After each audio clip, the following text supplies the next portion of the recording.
recitar un poema de Almudena Guzmán, Nunca más volviste. Nunca más volviste, Daniel.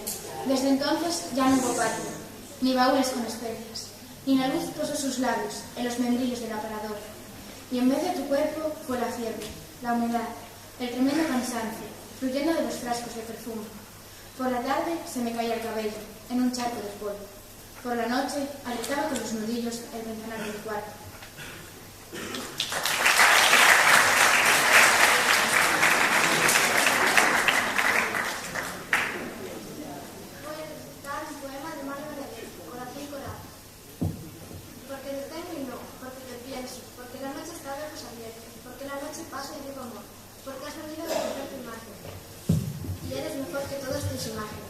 Porque eres linda desde pie hasta el alma, porque eres buena desde el alma mía, porque te escondes dulce en el orgullo, pequeña y dulce, corazón coral.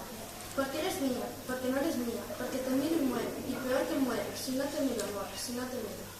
Porque tú siempre existes donde quiera, pero existes mejor donde te quiero, porque tu boca es sangre y tienes frío. Tengo que amarte, amor, tengo que amarte. Aunque esta vida duela como dos, aunque te busque y no te encuentre, y aunque la noche pase y yo te tenga y no.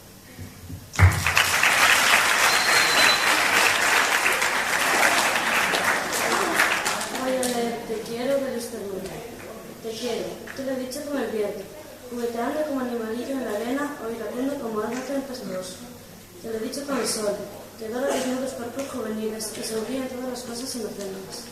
Te lo he dicho con las nubes, prendas melancólicas que sostienen el cielo, tristeces fugitivas.